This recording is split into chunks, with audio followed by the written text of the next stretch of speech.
मैं प्रीति जायसवाल, प्रवक्ता मनोविज्ञान शाला, उत्तर प्रदेश, प्रयागराज।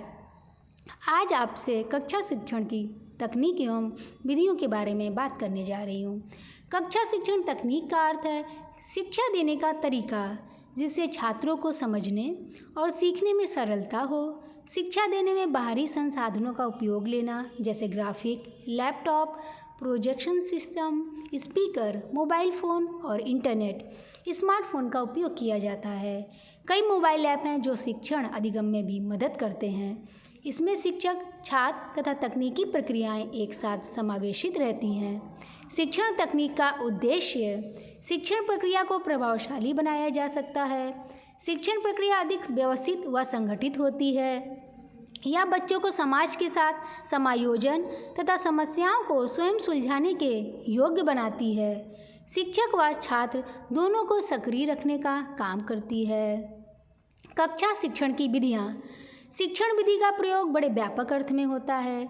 इसके अंतर्गत अनेक प्रणालियाँ, योजनाएं एवं प्रक्रियाएं सम्मिलित की जाती है। शिक्षण कैसे हो, पाठ वस्तु कितनी समझ में आई, कितनी और अच्छी तरीके से समझाई जा सकती है, इसका निर्धारण शिक्षण विधि द्वारा किया जाता है।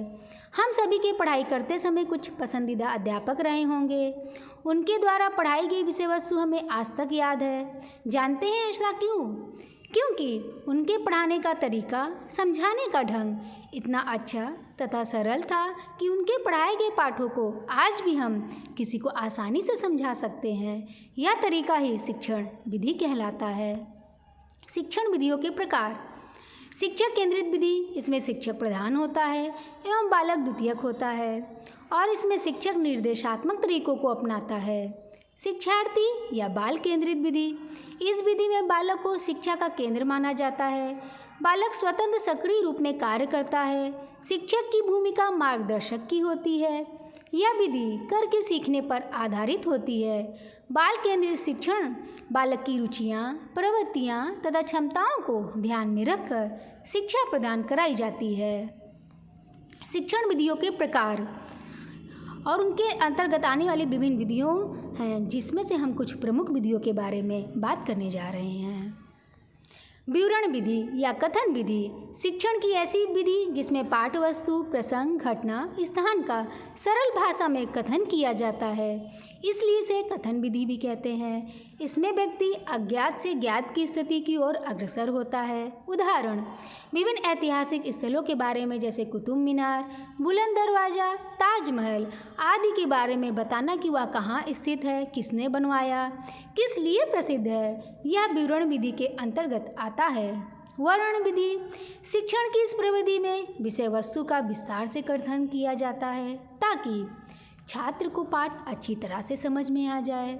इस विधि में शिक्षक ज़्यादा सक्रिय रहता है। अगर शिक्षक द्वारा रुचिपूर्ण ढंग से वर्णन विधि प्रस्तुत किया जाए तो छात्र भी सक्रियता से भाग लेते हैं और संप्रेषण प्रभावी होता है।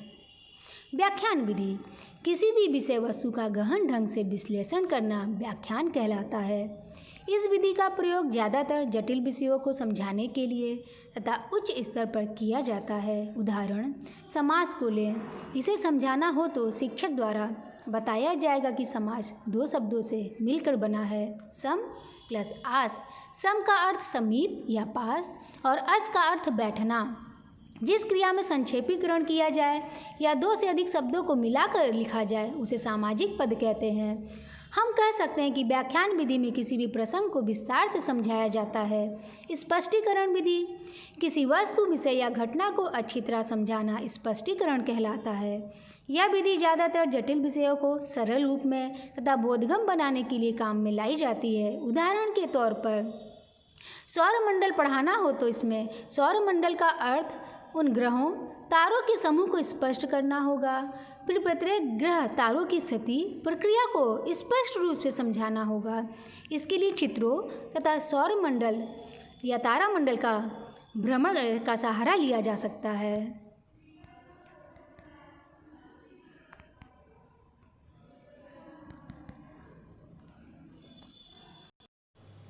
कथन प्रविधि, एक शिक्षक को अपनी पाठ शुरू करते समय कहानी का सहारा लेना चाहिए। जैसे एक राजकुमार था, एक राजकुमारी थी। जैसे वाक्यों से शुरू होने वाली कहानियाँ हम सभी ने अपने दादा दादी, नाना नानी से सुनी होंगे और उसमें कहानी बताई गई बातों हमें याद भी होंगी। इसका सबसे बड़ा महत्व यह है कि यदि शिक्षण का स्थायी प्रभाव डालना हो तो शिक्षण को कल्पना द्वारा आकर्षक तरीके से कहानी या कथा के माध्यम से प्रस्तुत करना चाहिए। यह विधि मुख्यतः मौखिक विधि कहलाती है। उदाहरण, किसी कठिन और गूढ़ तथ्य, घटना तथा वस्तु को सामग्री, प्रसंगों एवं अनुभव के द्वारा व्यक्त करना उदाहरण कहलाता है। जैसे सरदार भगत सिंह की वीरता, साहस, बलिदान का उदाहरण देकर बच्चों में राष्ट्रीय भावना का विकास आसानी से किया जा सकता है। खेल विधि। खेल एक स्वाभाविक प्रक्रिया होती है। इसी के द्वारा बालक अपने को मूल रूप से व्यक्त करता है। खेल खेल में सीखो यह कथन मनोवैज्ञानिक दृष्टिकोण की ओर संकेत करता है। यह विधि बालकों में स्वाभाविक रूप से पाई जाती है। समूह चर्चा विधि। किसी विषय पर एक से अधिक लोगों द्वारा चिंतन व वार्तालाप करने को समूह चर्चा विधि कहते हैं। इस विधि से शिक्षण करने से सुनने व समझने का कौशल विकसित होता है। यह विधि अधिगम पर जोर देती है और समूह में चर्चा करने से एक ओर जहाँ खुलकर अभिव्यक्ति का अवसर मिलता है, वहीं दूसरी ओर विषय भी स्पष्ट होता चला जाता है। इस विधि में शिक्षक शिक्षार्थी दोनों की समान रूप से सहभागिता एवं सक्रियता रहती है। वाद विवाद प्रविधि। जब किसी विषय पर चर्चा के लिए दो पक्ष होते हैं, उनके अलग अलग मत होते हैं, दोनों की चर्चा के बाद निष्कर्ष निकाला जाता है। इस विधि को वाद विवाद विधि कहते हैं। भ्रमण विधि।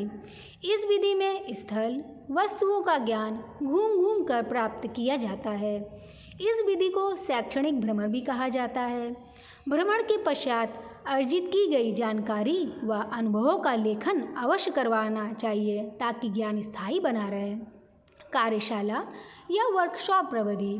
कार्यशाला वह प्रविधि है जिसमें छात्र वास्तविक रूप से सक्रिय रहकर कार्य करते हैं, अपने व समूह के सदस्यों के अनुभवों को पारस्परिक आदान प्रदान करके विषय की जानकारी प्राप्त करते हैं। छात्र इसमें सक्रिय रहते हैं। इस विधि द्वारा प्राप्त ज्ञान स्थायी, विश्वसनीय तथा उपयोगी होता है। इस प्रविधि का प्रयोग छात्रों के क्रियात्मक विकास के लिए किया जाता है। इसमें प्रायोगिक कार्य को अधिक महत्व दिया जाता है। आगमन विधि। आगमन विधि उस विधि को कहते हैं जिसमें विशेष तथ्यों तथा घटनाओं के निरीक्षण तथा विश्लेषण द्वारा सामान्य नियमों अथवा सिद्धांतों का निर्माण किया जाता है। इस विधि में ज्ञात से अज्ञात की ओर, विशिष्ट से सामान्य की ओर तथा मूर्त से अमूर्त की ओर नामक शिक्षक सूत्रों का प्रयोग किया जाता है। उदाहरण के लिए व्याकरण पढ़ाते समय बालकों के सामने विभिन्न व्यक्तियों, वस्तुओं तथा स्थानों एवं गुणों के अनेक उदाहरण प्रस्तुत करके विश्लेषण द्वारा यह सामान्य नियम निकलवाया जा सकता है कि किसी व्यक्ति, वस्तु तथा स्थान एवं गुण को संज्ञा कहते हैं। यह विधि एक प्राकृतिक विधि है। निगमन विधि। निगमन विधि उस विधि को कहते हैं जिसमें सामान्य से विशिष्ट अथवा सामान्य नियम से विशिष्ट उदाहरण की ओर बढ़ा जाता है। इस प्रकार निगमन विधि आगमन विधि के बिल्कुल विपरीत है। इस विधि का प्रयोग करते समय शिक्षक बालकों के सामने पहले किसी सामान्य नियम को प्रस्तुत करता है, तत्पश्चात उस नियम की सत्यता को प्रमाणित करने के लिए विभिन्न उदाहरणों का प्रयोग करता है। उदाहरण, विज्ञान की शिक्षा देते समय बालकों में किसी भी सामान्य नियम को अनेक प्रयोगों द्वारा स्पष्ट किया जाता है। प्रश्नोत्तर विधि। जिज्ञासा मानव स्वभाव की पहचान होती है। सदियों से मानव ने अपने जिज्ञासा को शांत करने के लिए लगातार नए नए प्रश्न किए, प्रयोग किए तथा आविष्कार किए। इन सब के द्वारा अपने ज्ञान में वृद्धि की है। जिज्ञासा ही प्रश्न पूछने का मूल आधार होता है। शिक्षण कार्य की शुरुआत प्रश्न विधि से किया जाए तो शिक्षक अपने समस्त शिक्षण योजना को नियोजित स्वरूप दे सकता है। इस प्रकार हम कह सकते हैं कि शिक्षण विधि द्वारा ही छात्र की व्यक्तिगत रुचियों, क्षमताओं, योग्यताओं तथा सामाजिक आदर्शों को ध्यान में रखते हुए आवश्यकतानुसार स्वतंत्रता प्रदान करके उनमें बौद्धिक, सामाजिक, सांस्कृतिक तथा व्यक्तिगत सहयोग की भावना का विकास उत्पन्न होता है, जिसके फलस्वरूप छात्र में स्वतंत्र चिंतन एवं मानसिक शक्तियों का विकास होता है। धन्यवाद।